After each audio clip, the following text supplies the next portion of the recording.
Washington refleja la imagen más utópica de los Estados Unidos.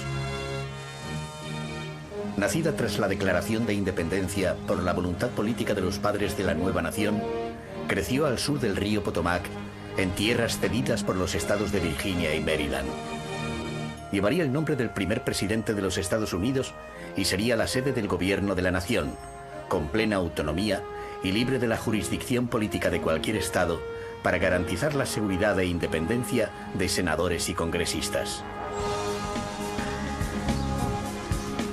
Washington, Distrito de Columbia, en honor del descubridor de América, fue creada de nueva planta, siguiendo los mismos criterios urbanísticos que 60 años después triunfarían en París con el Plan Haussmann. Fue París la que se inspiró en Washington, y no al revés, como se ha afirmado numerosas veces.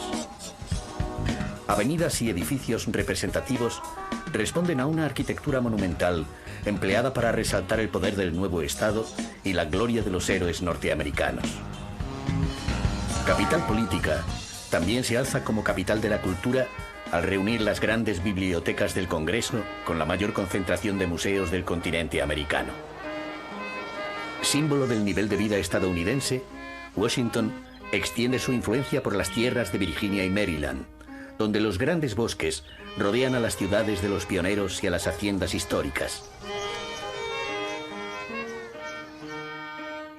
Meticulosamente conservados, los campos de batalla de la Guerra de Secesión están convertidos en lugares de conmemoración del pasado, mientras en la costa el presente se vive en las lujosas zonas residenciales y en la actividad portuaria de Baltimore. La diversidad étnica de los habitantes de Washington. Los visitantes procedentes de toda la Unión y las delegaciones diplomáticas de medio mundo la convierten en un poliedro de infinitas caras, en una capital que tiene el rostro blanco de sus edificios, las manos negras de su población mayoritaria y el corazón multirracial.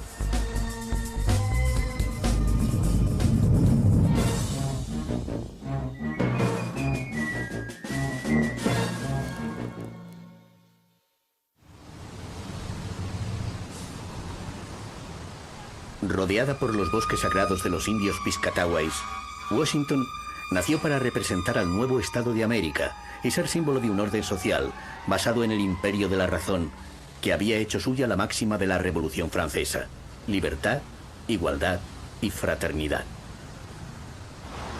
George Washington encargó al ingeniero francés Pierre-Charles L'Enfant el plano de una capital que reflejara la grandeza de un imperio.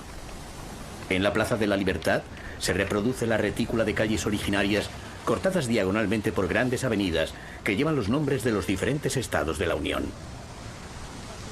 Siguiendo ritos masónicos, el 13 de octubre de 1792, George Washington colocó la primera piedra de la Casa Blanca, pero fue el único presidente que no la habitó. L'Enfant eligió una colina perfecta para levantar el Capitolio, que junto a la Corte Suprema y la Biblioteca del Congreso serían los tres edificios más representativos de la joven democracia. Centro de la ciudad y de todo el país, el Capitolio tenía que representar la soberanía del pueblo ejercida a través del poder legislativo. Era el espacio sagrado del nuevo Estado y, como tal, fue cubierto por una cúpula descomunal inspirada en la Basílica de San Pedro de Roma. Los padres de la patria quisieron subrayar su importancia simbólica al prohibir que ningún edificio de la ciudad lo superase en altura, lográndose una urbe de volumetría uniforme, sin rascacielos disonantes. Las escalinatas se repiten a modo de pedestales de los edificios públicos. La colindante Biblioteca del Congreso toma un cariz afrancesado que recuerda a la Ópera de París. El edificio está dedicado a Thomas Jefferson, en recuerdo al padre de la patria que dijo: educar al pueblo en general, y la tiranía y la opresión de cuerpo y de mente desaparecerán como los espíritus de las tinieblas cuando llega el día. Abierta a la consulta pública, sus fondos superan los 100 millones de documentos y sus salones acogen a numerosos actos culturales.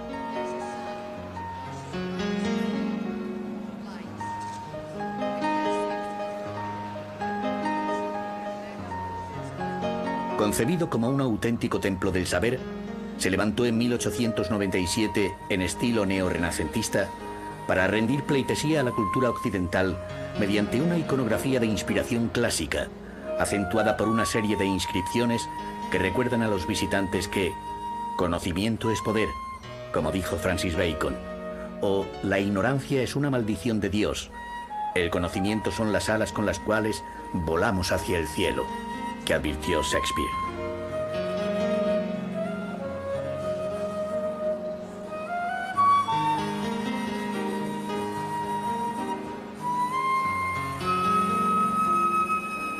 La grandiosidad de los fondos está enriquecida con joyas bibliográficas que se muestran al público, como la Biblia de Gutenberg, el primer libro impreso con tipos movibles, y la Gran Biblia de Maine manuscrita.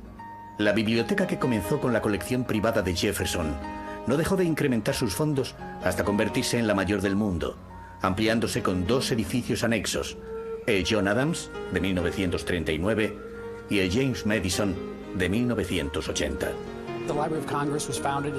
La Biblioteca del Congreso se fundó en el año 1800, cuando el Congreso de Estados Unidos se trasladó desde Filadelfia a la nueva sede de Washington, D.C. Después creció en 1815, cuando Thomas Jefferson, presidente saliente de los Estados Unidos, le vendió su colección privada a la Biblioteca del Congreso. De esta manera, la biblioteca, que entonces era pequeña, se convirtió en una biblioteca que abarcaba todos los temas posibles, y hoy es la más grande del mundo, con más de 125 millones de ejemplares en casi todos los idiomas y formatos. Es una biblioteca universal que forma parte de la rama legislativa y también que proporciona al Congreso la información necesaria para crear las leyes.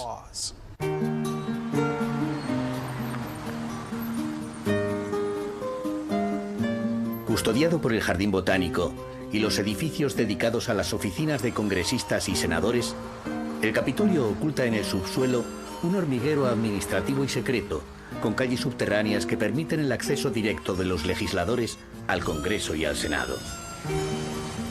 A la espalda de los edificios administrativos, la colina del Capitolio conserva las casas del siglo XIX, que pertenecieron a los primeros congresistas y que guardan la esencia de un tiempo que se niega a pasar y sobrevive en los barrios residenciales de Washington.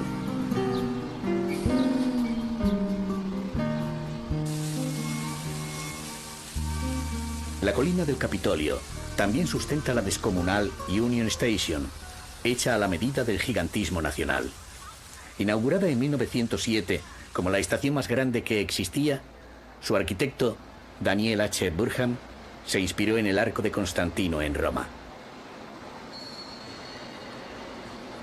De la Union Station parten los viajeros que deciden darse una vuelta por Nueva York, que tan solo está a 3 horas de viaje en tren.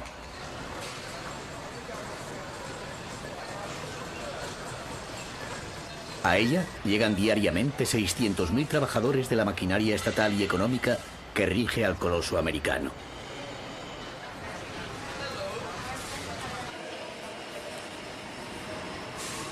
Aunque la hora de entrada al trabajo es flexible para evitar los embotellamientos, solo hay que pasearse por la avenida Pensilvania a primeras horas de la mañana para ser testigo de la odisea diaria por llegar al puesto de trabajo. La avenida Pensilvania, que une el Capitolio con la Casa Blanca, despliega los edificios más célebres de la maquinaria estatal y municipal. Tantas veces ha salido en las pantallas de cine y la televisión que se tiene la sensación de conocerla perfectamente. En ella se instala orgullosa la antigua oficina postal, el Pabellón, convertida hoy en un centro de ocio para los funcionarios del entorno. La Pensilvania vive en una continua fiesta oficial, escenario de las más importantes celebraciones, como el primer paseo presidencial de los presidentes. Adorna sus mástiles para recibir a los visitantes del monumento a la Armada de los Estados Unidos.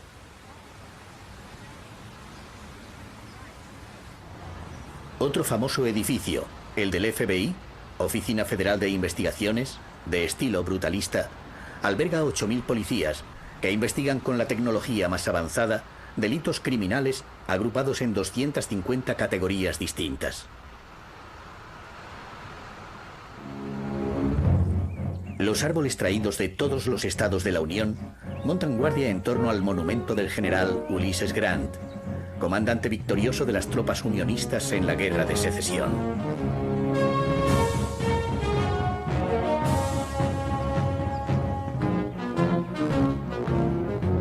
Del Capitolio avanza poderosa la Avenida del Mall, concebida como un espacio conmemorativo dedicado a los grandes hombres que hicieron posible la nación. Pero el Mall también tiene un significado cultural al albergar la mayor concentración de museos que existe. Museos que en buena parte responden a la labor filantrópica de los grandes coleccionistas norteamericanos que terminaron por legar sus colecciones privadas. El castillo Smithsonian recuerda al mayor mecenas de la ciudad, el científico James Smithson, que aunque no estuvo en vida en territorio estadounidense, donó toda su fortuna con la esperanza de que en el nuevo estado imperase un orden más democrático que en el Reino Unido, cuya Cámara de los Lores le había rechazado al ser hijo ilegítimo de un duque. Con el nombre de Smithsonian, creó en 1846 una institución que incrementara y difundiera el conocimiento entre los hombres. En la actualidad, 9 de sus museos se alzan en el Mall, con 75 millones de objetos que pueden contemplarse gratuitamente. Prueba máxima del mecenazgo, la Galería Nacional de Arte reúne una pinacoteca de obras maestras de los siglos XIII en adelante, iniciada por el magnate Andrew W. Mellon.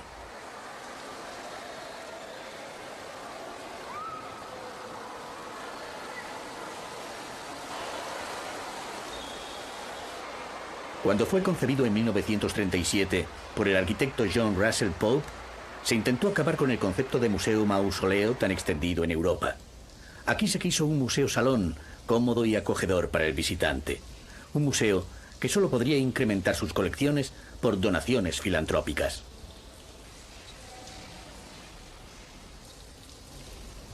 Todo museo tiene una obra emblemática. En la Galería Nacional de Arte reina Ginebra, el único cuadro de Leonardo da Vinci que ha cruzado el Atlántico. La fabulosa colección de pintura italiana convierte a Rafael en el pintor mejor representado entre las obras de Perugino, Giorgione y Tiziano.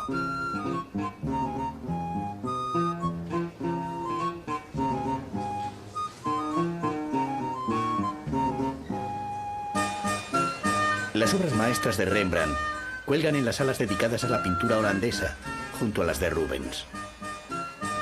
La Galería Nacional de Arte dedica una importante sección al siglo XIX. Empezando por Francisco de Goya, desemboca en la gran revolución artística que significó el impresionismo. Manet, Renoir o Toulouse-Lautrec están magníficamente representados junto a Cézanne, que alejados de las modas muestran la esencia de las cosas.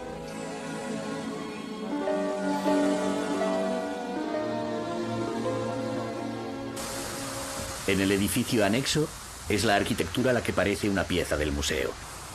Un bello y diáfano envoltorio, proyectado por Ming Pei, fue construido en 1978 para albergar las colecciones de arte de los siglos XX y XXI. El arquitecto japonés se especializó en levantar edificaciones ultramodernas en entornos históricos, como hizo también con la pirámide de cristal en el Museo del Louvre.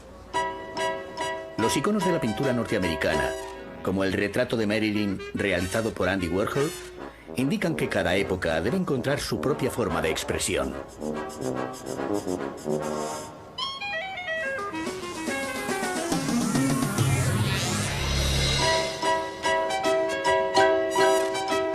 La fabulosa colección de Van Gogh y Modigliani conduce a la de Picasso, que sin duda es el pintor español del siglo XX con más obra expuesta en la Galería Nacional de Arte.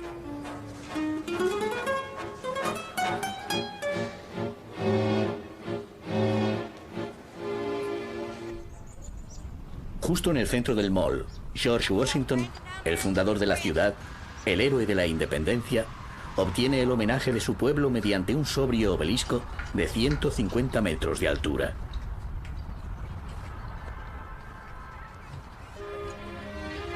Junto al lago de las Mareas, un templo clásico recuerda a Jefferson, el gran intelectual que destacó en las matemáticas, las ciencias naturales, la arquitectura, la música y sobre todo las ciencias jurídicas que le permitieron dejar escrito para la posteridad: he jurado frente al altar de Dios demostrar oposición eterna contra toda forma de tiranía sobre la mente de los hombres. Palabras que 225 años después siguen teniendo vigencia para los que creen en un mundo más justo.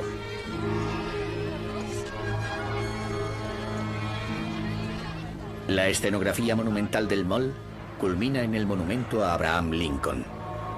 La sobriedad formal del templo griego custodia la efigie del primer presidente asesinado, cuya actitud pensativa trae el recuerdo de los graves conflictos que tuvo que afrontar cuando en 1863 abolió la esclavitud. Peldaño a peldaño, los viajeros conquistan los monumentos de mármol erigidos como símbolos de un nuevo orden mundial.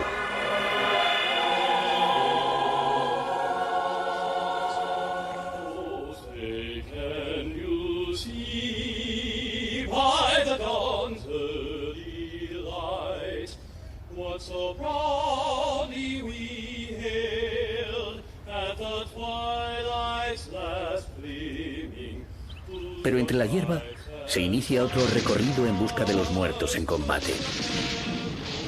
El monumento a los veteranos de la Guerra de Corea asalta al visitante con el realismo estremecedor de la tensión de los soldados ante la inminente batalla y su promesa de muerte.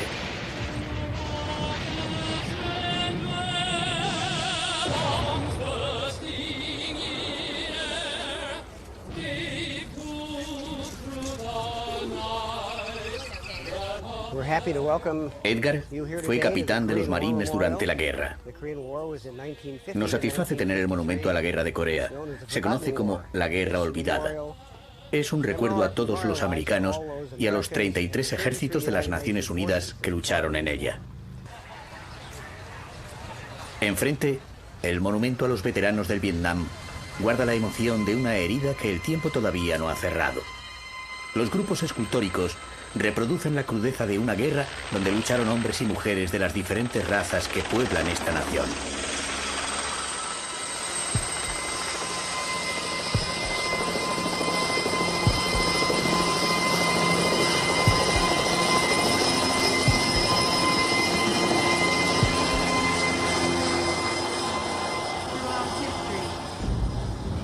Ante el mural inscrito con los 58.000 nombres de los caídos, rinden honor sus compañeros, los supervivientes del conflicto bélico más controvertido fuera y dentro de los Estados Unidos. No se olvida esta guerra. Los veteranos con su presencia recuerdan que aquella dura experiencia les hizo cambiar para siempre, y muchos de ellos se apartaron del sueño americano. Los pacifistas lograron terminar con la guerra del Vietnam, pero su lucha parece que no va a tener fin.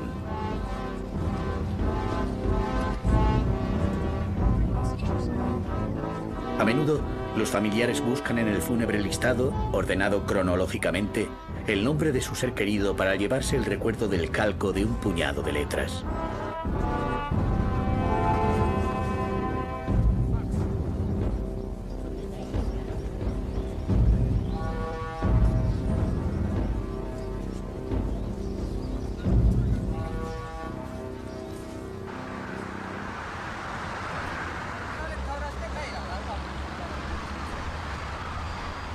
El río Potomac es el límite entre la vida y la muerte, cuyas dos orillas están unidas por el puente memorial de Arlington. En sus proximidades, un grupo de marines de bronce reproducen una fotografía ganadora del premio Pulitzer, que fue tomada en Iwo Jima durante la Segunda Guerra Mundial.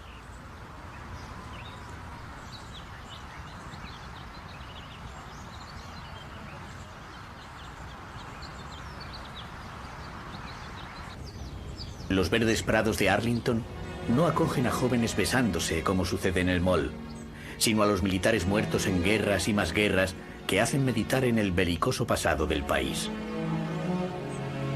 Cada zona corresponde a un conflicto. La guerra de la independencia, la guerra de secesión, la guerra con España, las dos guerras mundiales, la guerra de Corea, la guerra de Vietnam, la guerra del Golfo, la guerra de Afganistán. Sin embargo, el monumento funerario más visitado no corresponde a un soldado, sino al presidente John Fitzgerald Kennedy, asesinado en 1963, que descansa junto a sus dos hijos muertos a temprana edad y a su viuda, Jacqueline Bouvier Kennedy Onassis.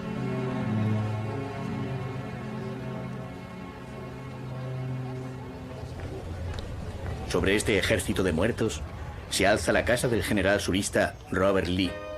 Los viejos muros guardan el recuerdo de Lee y de su esposa, la señora Curtis, bisnieta del presidente Washington. La derrota en la guerra de secesión del general de la Confederación trajo que su esposa no pudiera pagar en 1864 los impuestos de la propiedad, por lo que el gobierno federal la confiscó, destinándola para cementerio militar. Sin embargo, la señora Lee siguió reclamando su propiedad, título que recuperó su hijo Lee Curtis, pero en 1883 lo terminó por vender al gobierno. Salones y dormitorios recrean el lujo de los ricos hacendados, que al igual que sus hermanos europeos, vivían en el campo en mansiones inspiradas en Palladio, el gran arquitecto del Renacimiento. La moda europea representaba el esplendor de una sociedad crecida sobre la mano de obra esclava, que comenzó a desaparecer tras la derrota del general Lee y la consiguiente abolición de la esclavitud decretada por Abraham Lincoln.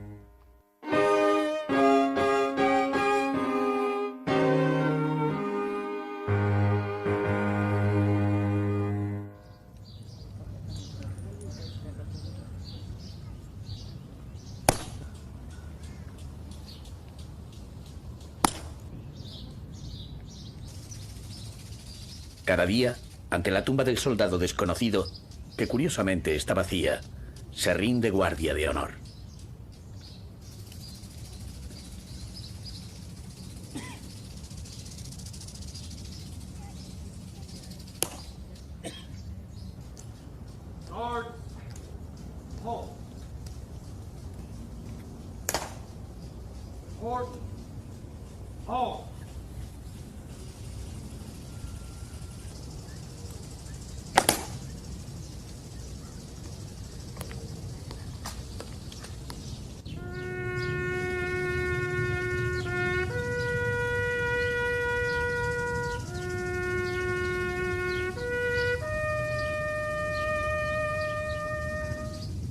Pero el silencio es el mejor homenaje para las 215.000 personas enterradas en Arlington frente al Mall.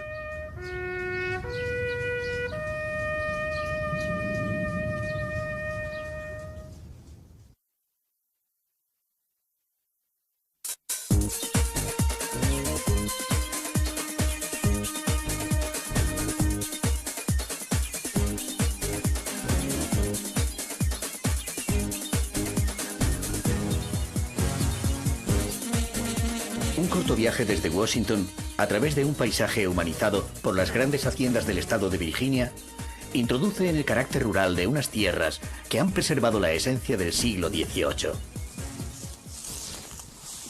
Sus bosques también guardan retazos de una guerra que no se olvida. A orillas del cercano río Bull Run se enfrentaron sin piedad federados y confederados en dos batallas decisivas que se conmemoran en el Manassas National Battlefield Park.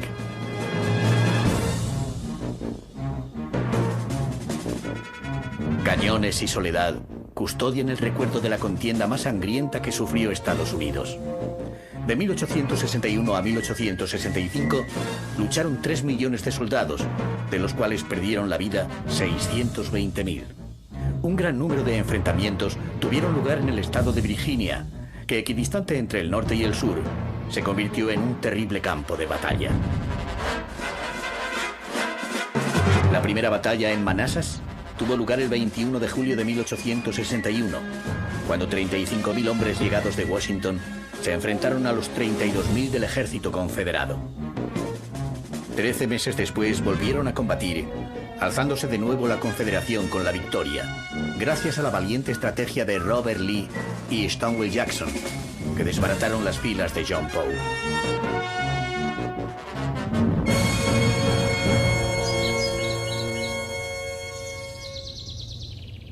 Rememorar el pasado se ha convertido en una obsesión de los habitantes del estado de Virginia. Podría decirse que viven inmersos en las corrientes estéticas de los siglos XVIII y XIX.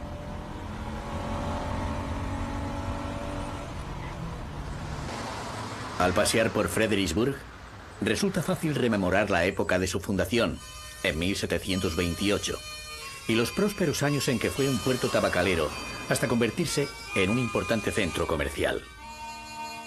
La absoluta tranquilidad que hoy envuelve a la población contrasta con la importancia estratégica que tuvo durante la Guerra Civil, en la que cambió de manos 7 veces.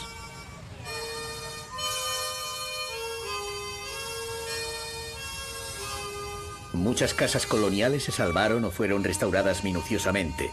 Algunas, como las residencias de la madre y de la hermana de George Washington, la taberna y la farmacia, se abren como museos conmemorativos del primer presidente.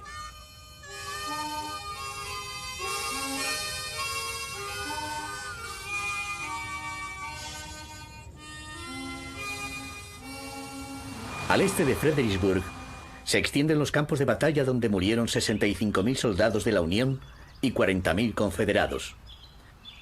El cementerio se alza como un desconsolador epílogo de una guerra que ha entrado a formar parte de la geografía de la leyenda al ser la protagonista de numerosas novelas y largometrajes.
Los afroamericanos se adueñaron de la ciudad de la igualdad, convirtiéndose en la población mayoritaria que ha impuesto un estilo de vida propio.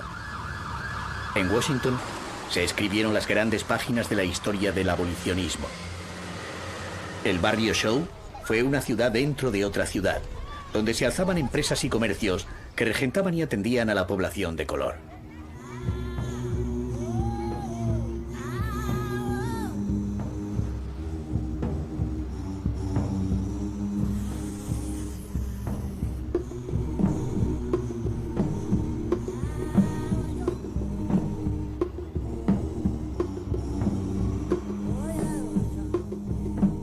El bronce recuerda a los 209.000 soldados afroamericanos que lucharon por la abolición de la esclavitud.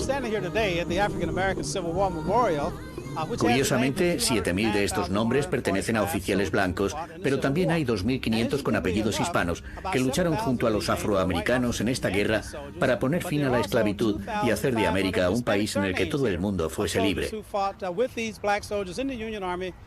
Es una historia curiosa porque en este barrio donde nos encontramos existe un alto nivel de integración.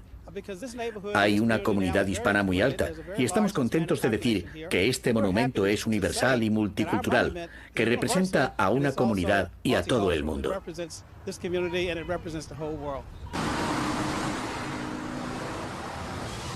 El corazón del Barrio Show palpitaba en la U Street, el Broadway negro repleto de clubs de jazz y de teatros.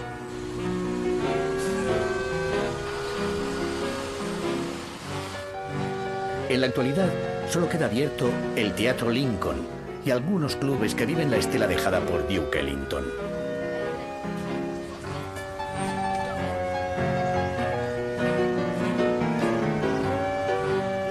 Las casas de estilo victoriano fueron los hogares de numerosos abolicionistas que hasta 1868 no lograron la proclamación de la ciudadanía para los afroamericanos y la igual protección ante la ley. En 1870 obtuvieron otro triunfo histórico con la extensión de los derechos civiles a todos los ciudadanos, independientemente de su raza, color o previa condición de esclavos. Tuvieron que esperar hasta 1954 para conseguir que la Corte Suprema aprobase que blancos y negros fueran al mismo colegio. El asesinato de Martin Luther King llevó a la desesperación a muchas familias que prendieron fuego a sus propias viviendas en el barrio Shaw, quedando en gran parte abandonado. En la actualidad, se está potenciando que la población afroamericana regrese y vuelva a ser mayoritaria en las históricas calles de la lucha por la igualdad.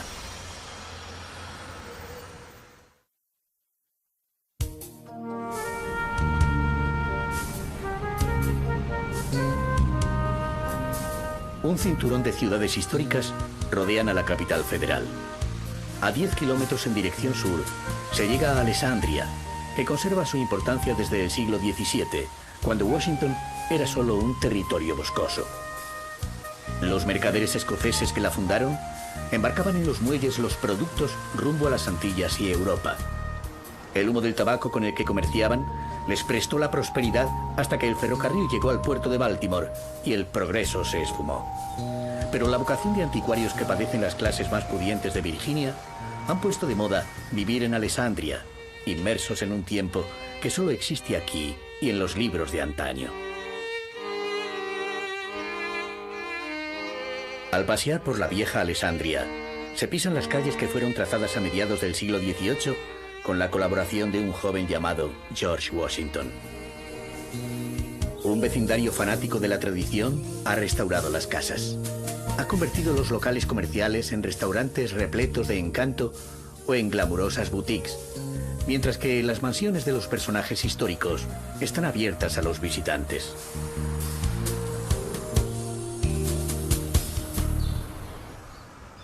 La tranquilidad visual se rompe ante una reproducción bastante fiable del Faro de Alejandría, levantada en 1932. No es fácil visitar en el mundo un templo masón. Con la emoción de realizar algo excepcional, se atraviesan las puertas del templo. La gran nave central rinde tributo a George Washington, el artífice de la independencia. En los frescos se representan los actos masónicos celebrados durante la colocación de la primera piedra del Capitolio. La gran sala desentraña buena parte del secretismo de una organización que aglutinó a gran número de las cabezas pensantes de los siglos XVIII y XIX.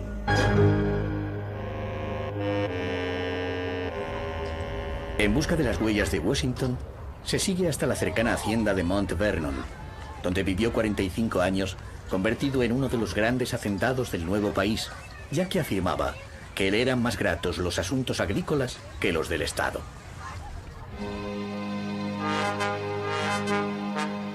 Sus puertas siempre estaban abiertas a los independentistas que conspiraban en los salones, como Lafayette, que visitó al padre de la libertad y le regaló la llave que abrió la puerta de la Bastilla.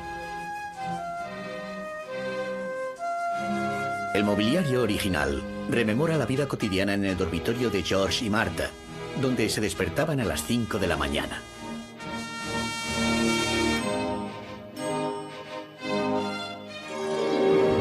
En su estudio, trabajaba George hasta las 7 de la mañana, hora de desayunar y de partir a supervisar los trabajos agrarios.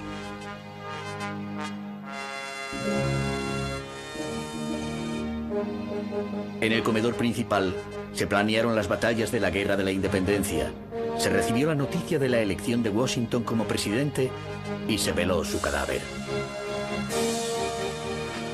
Al otro lado del lujo, Mount Vernon también muestra cómo era la vida de los esclavos de las plantaciones y sus quehaceres diarios.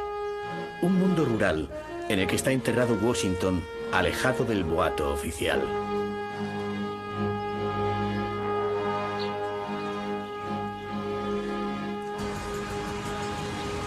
De nuevo la ruta se adentra rumbo al este en el estado de Maryland para llegar a su capital, Annápolis.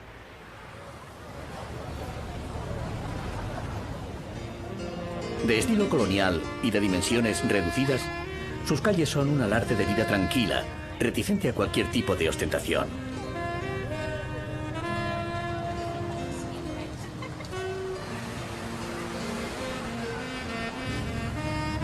El viejo puerto está convertido en un centro de deportes náuticos, pero las calles peatonales conservan las tabernas tradicionales, especializadas en mariscos y ambiente marinero. Desde sus muelles parten los barcos que navegan por la bahía de Chesapeake hacia la ciudad portuaria de Baltimore. A bordo se descubre la vida placentera de las clases altas de Washington, que descansan en estas tranquilas orillas del lujo. También esas orillas alojan la Academia Naval, un complejo de edificios levantados en 1845 que acoge a 4.200 estudiantes.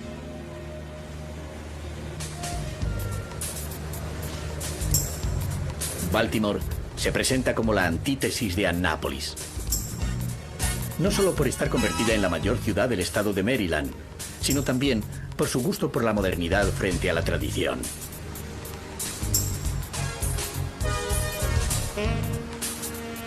El gran puerto se ha poblado de rascacielos y su muelle principal es una pasarela de ocio con restaurantes entregados a los devoradores de cangrejos y a los músicos callejeros.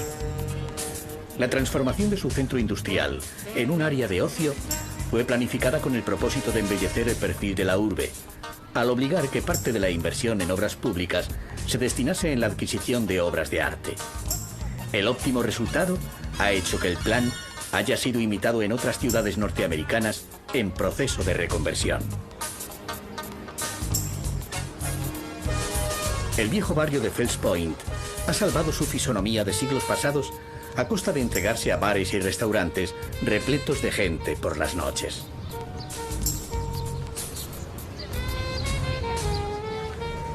Baltimore es el tercer puerto más grande de la costa atlántica después de Nueva York y Boston. Pero en lo referente al béisbol, los Orioles no se dejan ganar la delantera.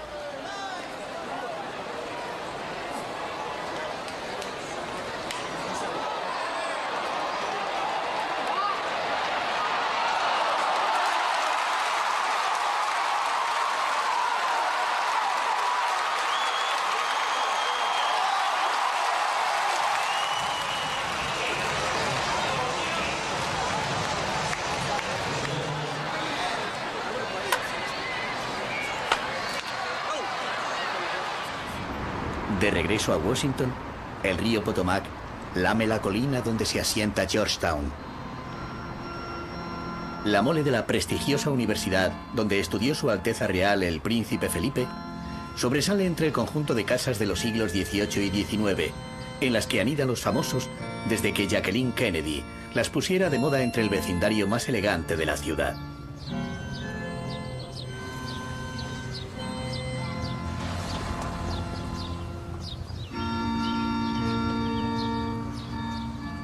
Georgetown pierde su identidad en el Washington Harbour, aunque sea una reinterpretación de sí mismo, pero siguiendo la estética actual del lujo. El conjunto ofrece un buen pretexto para que los habitantes de Washington se entreguen a su gran pasión, vivir la calle y disfrutar de los espacios naturales.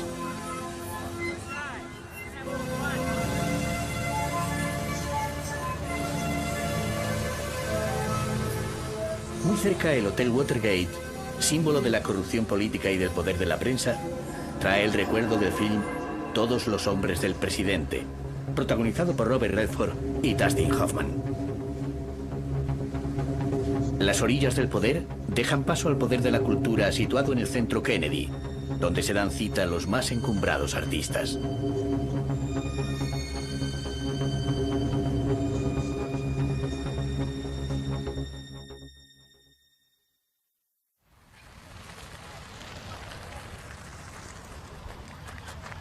El mejor espectáculo de Washington tiene lugar cada jornada en el Mall. El reparto está protagonizado a partes iguales por los habitantes de los barrios históricos y por los foráneos que llegan de toda la Unión a conocer los símbolos de su cultura.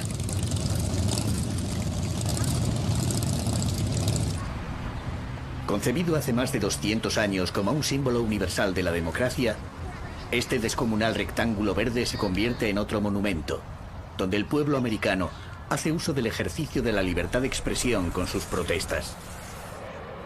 Aquí pronunció Martin Luther King su célebre I have a dream, yo tengo un sueño. Y también fue el escenario de las tumultuosas manifestaciones contra la guerra de Vietnam. Los ciudadanos también se apoderan de otros monumentos repartidos por toda la ciudad, como el A Wake Up, el despertar, que surge de las profundidades de la tierra.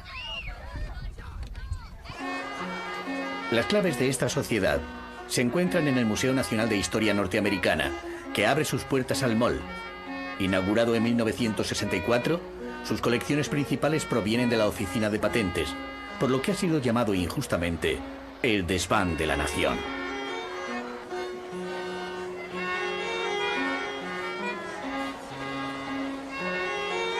Sala a sala se muestra el desarrollo económico y social, desde los pioneros y la revolución industrial que cambió la faz del joven país, hasta los antepasados de los electrodomésticos más usados.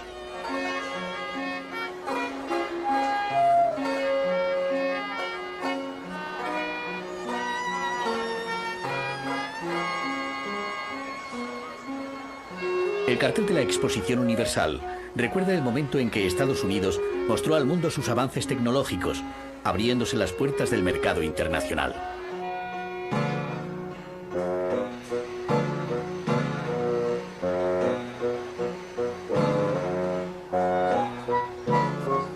La planta baja, dedicada a las ciencias y la tecnología, destaca por la maquinaria agrícola, el desarrollo de la locomoción y los aparatos eléctricos.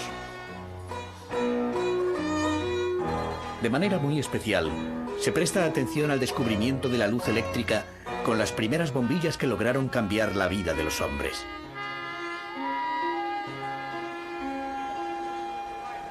Si Estados Unidos se situó a la cabeza de la revolución científica y tecnológica, también lo hizo en la otra gran revolución de los 2 últimos siglos, que condujo a la igualdad de la mujer con el hombre.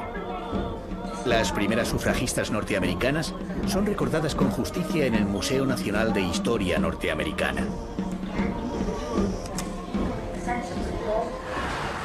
Con una población que alcanza los 600.000 habitantes y un área de influencia en los vecinos estados de Maryland y Virginia que llega a los 6 millones, la ciudad se enfrenta diariamente al trasiego de los ejecutivos y funcionarios que marcan un ritmo hiperactivo en las calles del centro. La máquina del Estado mueve una parte importante de la vida de Washington, que acoge al cuerpo diplomático y a las delegaciones de todo el mundo. Grandes hoteles y restaurantes reciben a los delegados provenientes de todo el país para celebrar convenciones empresariales o asistir a las reuniones con congresistas y senadores.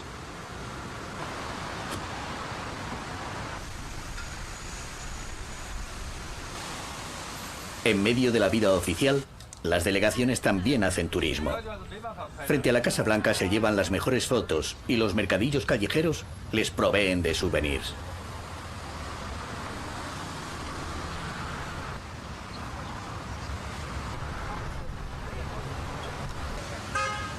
El estilo neogótico de la Catedral Nacional se impone como el punto más elevado del skyline de la capital federal. Comenzada en 1921 por el arquitecto Philip Hubert Frogman, puede considerarse el último gran templo gótico que se ha construido. La sexta catedral más grande del mundo es la sede del obispo que preside la Iglesia Episcopal de los Estados Unidos, pero curiosamente está abierta a ceremonias religiosas para otros cultos.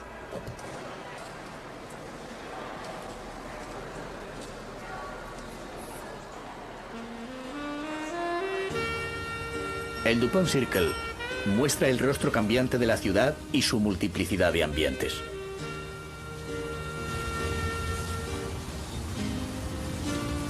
Una calle o un parque se elevan como fronteras invisibles entre los barrios más lujosos o los marginales, entre las zonas comerciales y los barrios étnicos.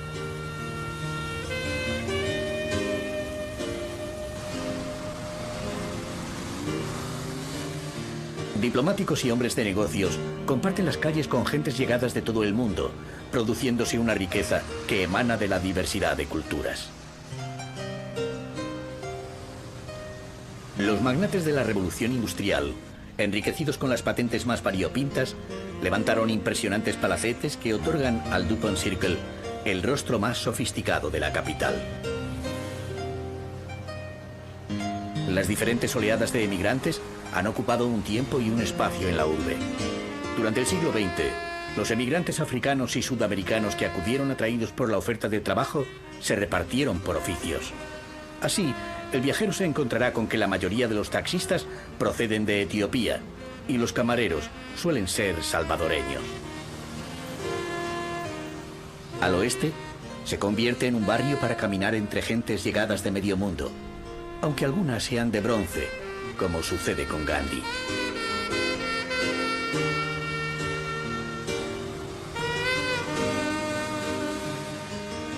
Galerías de arte y museos privados como la Phillips Collection, célebre por su colección de arte moderno, conviven con los palacetes de las embajadas y centros culturales de numerosos países, entre ellos España.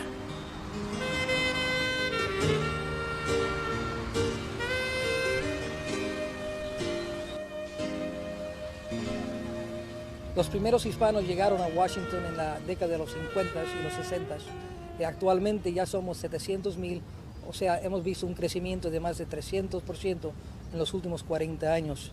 La gran mayoría de los hispanos vienen de Salvador, de Bolivia y de Perú. De españoles son pocos, pero tiene una influencia fuerte aquí en Washington. De empresarios, ya somos 32,000 empresarios, representando distintas industrias, desde la alta tecnología hasta los servicios a los clientes.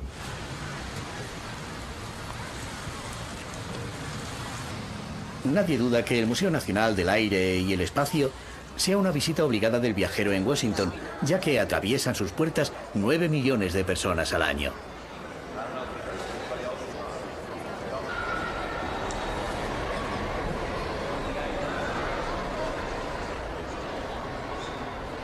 Todo tipo de aviones y naves espaciales muestran la evolución de la tecnología aérea que culmina con los satélites y los complejos elementos de la exploración espacial. Ignition sequence start. 6, 5, 4, 3, 2, 1, 0. All engine running. Liftoff. We have a liftoff. Desde la nave Friendship, que usó John Glenn para dar la vuelta a la Tierra en 1962, al Apolo 11, con el que los hombres llegaron a la Luna en 1969. Desde el Voyager I, que sacó las primeras fotografías del sistema solar, hasta los cohetes propulsores, las naves espaciales y un sinfín de objetos auténticos usados por los astronautas que marcan los grandes hitos de la carrera espacial.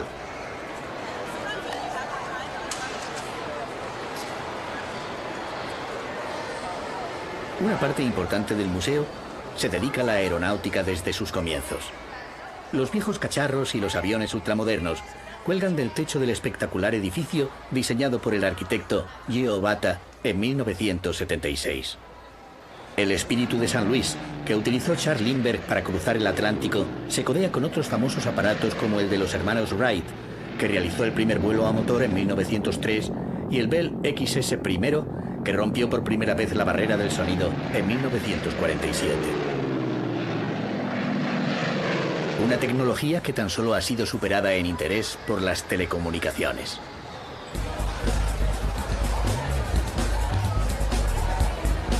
La pasión televisiva inunda los establecimientos públicos. Y en el Sport Café, los clientes siguen varios encuentros deportivos a la vez, mientras toman una copa y devoran las especialidades de la cocina rápida.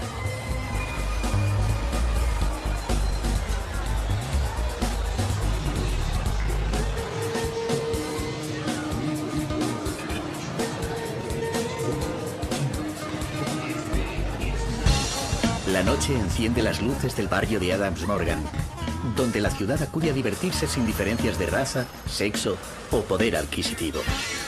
Cada comunidad abre su restaurante o su bar, dando lugar a una mezcolanza étnica difícil de imaginar en otras capitales mundiales.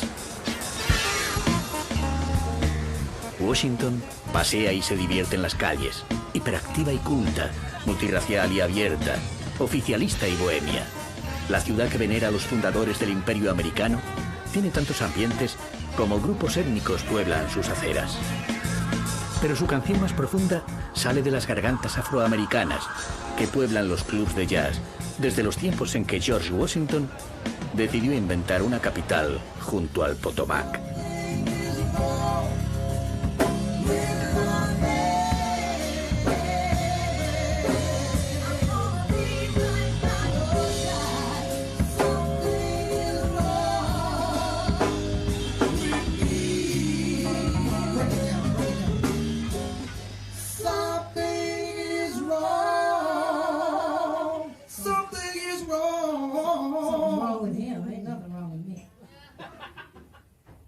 We